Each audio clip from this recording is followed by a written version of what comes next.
Yo, what is up, you guys? Welcome back to the channel. It's your boy Cupcakesmash coming back to you live with another live story. In today's story, we're going to be talking about the time I lost my glasses.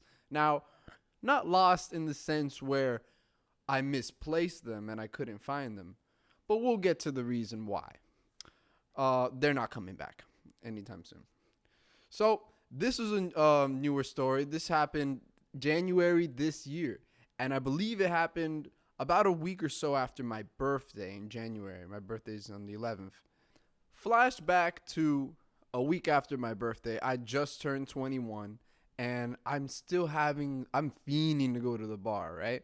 And my boy Sam, as most of you know, Sam's my roommate and my longtime friend. Best friends, really. And he wants to take me to the bar, right? So there's this local bar around here. And I'm not going to drop the name because you'd know right where I be. So I'm just going to call it the pub. So the plan was he was going to take me to the pub that Friday night. We were going to go out to drink and we're going to have a good time after work. I said, bet, let's do it. So Friday comes along and I'm ready to go. I'm ready to walk up to the bar. I'm ready to order my beer. I'm ready to do what I got to do. So on this night, neither of us wanted to be driving because we wanted to be drinking, you know? So our brother Jeremiah came through with the favor and dropped us off that night. So he drops us off, and me and Sam, we're ready. We're ready to go. We're busting. We already pre-gamed a little bit. We're already ready to go. And seeing as this was a Friday night, the bar was more popping than usual. It was beautiful, right? We go into the bar, and I walk up right to it. Not even before I get to order my drink. Of course, they asked us for ID. I'm not too worried. I'm glad they asked me. I just turned 21 a week before. They couldn't tell me nothing. I gave it to the man. He looks at it, checks me and Sam out. He's like, all right, have a good night, you guys. Cool. No problem. So I go to the bar. Me and Sam, he's next to me. We're chilling there. And I start a tab. First thing I drink, I believe, is Corona. I got a Corona with the lime. And as Sam always says, the first drink always goes down faster than the second. So we get the second drink. This time around, I ordered myself a Modelo, try to switch this up. Little did I know that one decision would impact the rest of my night. Let me tell you why. So I look over to my right, and Sam's talking to this new person, new to me. His name was Nate, and they were talking as if he had just gotten off of work and Sam was talking to this man. He never knew Nate. I never knew Nate. Nate was just a random dude at the bar, but we were talking to Nate like we knew each other, right? So we get to talking. He's like, hey, Modelo, nice choice. I'm really a big fan of Modelo. You know what? Hey, bartender, bring another round. And he gets me a free round of Modelo. And I'm feeling great, guys. I'm having a good time talking to these guys. I'm feeling a little tipsy off the 3 beers I've had, right? And Nate starts talking game. He starts talking about which girl he wants to talk to tonight. I didn't realize it in the time, but he was talking mad game throughout the whole night to any girl he approached. I'm just keeping it real. He wanted a game plan, right? And there was 2 groups of girls that we found moderately attractive in the bar. Right? There was a group of 4 girls sitting in the booth who looked about our age. And then there was these 2 girls who looked like they could be sisters at the end of the bar near us. So it was Nate put it up to me to decide. Hey, which one you want? And hey, listen, it wasn't my main goal of the night to get some play that night. But once I saw what Nate and Sam were planning in their head, I had to join the team, right? So with my new mindset in mind, I had to scope out, right? I had to see what was happening. So I go to the bathroom, and on my way to the bathroom, I pass the booth that these girls are at. I see that they're pretty cute. They're all talking, just by themselves. They do appear to be my age, and I found a couple of them attractive. But I kept that in mind. I go to the bathroom. I come back out. And I meet up with Sam and Nate. And from my seat, I can have a clear line of sight to the 2 girls next to us. And if I'm going to keep it 100, this is how it was. There was a hot one and her friend. So this night, I don't know what it was, but it was Nate and Sam's goal of the night to get me some play. So they let me have the hot one. And Sam would be the one to get her friend, who was still cute, by the way. So it was all good. And right before we decided to go, we need a little more liquid courage in our system. And Sam gets a round of Bombay shots for me, Nate, and himself, right? I love this. I love gin. And guys, as soon as I take this shot, like I'm Superman or something, as soon as I take this shot, I wipe my mouth and I turn to my right and I proceed to talk to this girl. For the sake of the video, we're just going to call her Jen. So I'm talking to Jen. I find out she's Hispanic. I start speaking Spanish, guys. Yeah, I start speaking Spanish. We start talking about, oh, where you from? You know, and I start getting to know Shawty.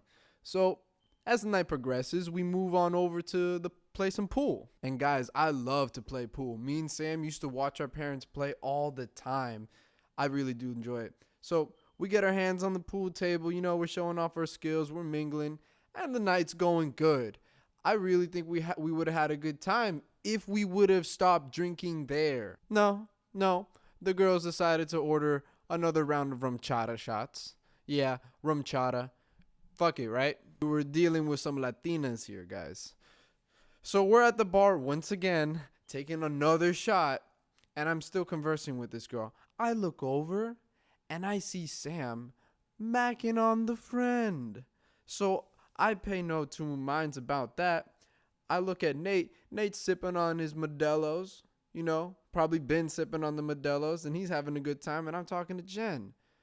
The night progresses once again, and ladies and gentlemen, we reach the final shot of the night. Another round of rum chata shots, paid for by Jen, of course. And by this point, I had already been feeling good, right? I was already feeling good when we were playing pool. But this last shot, you guys, took me over the edge. So we take this final shot.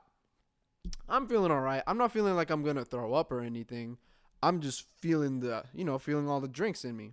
We take those shots. The world goes slow-mo. I'm pretty sure the bartender said last call. We just kind of like understood it, you know. He takes our tabs. We pay our tabs. Then the bar is closing, so we had to step outside. Guys, the girl I was talking to, she happens to be lesbian.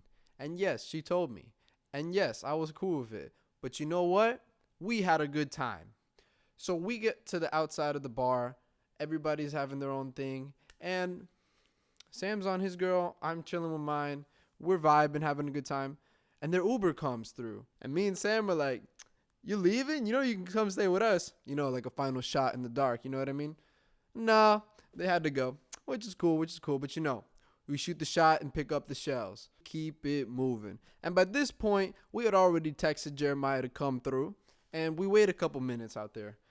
And in those few minutes of waiting for Jeremiah to pick us up, that's when I really started to feel all the alcohol in me. And I knew Sam was feeling the same.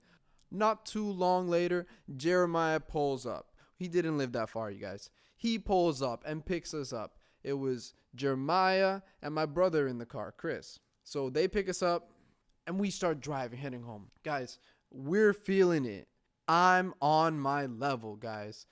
And I'm feeling good. As I'm in the car, I don't know what goes through my mind.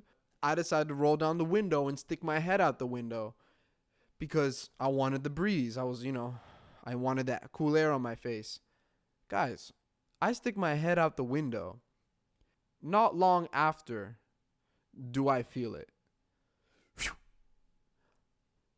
My head is still out the window and I'm kind of sitting there in disbelief almost. I know what happened, but I'm too drunk to even care in the moment. But I knew what happened. My glasses flew off my face and landed somewhere on the road behind us. I left my head out there for about a couple more seconds and pulled it in. And I said, guys, I lost my glasses. Jeremiah's like, what? I said, I lost my glasses. Don't talk about it. Whatever, it's gone. They're gone. I was so upset that I didn't even want to talk about it. I knew the L that I could. Ladies and gentlemen, I knew the loss. I knew I took a fat L that night. I didn't even want to talk about it. I just wanted to get home and forget. That's all I wanted to do. And so we get home and I take a trip to the bathroom and I vomit. I vomit all up that I need to. And I head to the bedroom where Chris and Jeremiah are playing some video games. And I just pass out on the floor. Not even on the bed. On the floor, guys. I was out. Gone. You couldn't talk to me. Couldn't wake me up. Boom. I wake up the next day. No glasses. It's an odd feeling, guys. But luckily, I had contacts to lay back on to survive. And let me tell you, I bought way more contacts before I ever bought another pair of glasses again. I was traumatized. Anyways, guys, thank you so much for tuning into another life story. It's your boy Cupcakesmash. If you at any point enjoyed the video, please drop a like and subscribe. Share it with someone. Let's keep the ball going. Our next story is going to top this one. Thank you guys so much. I'll see y'all in the next one. Peace.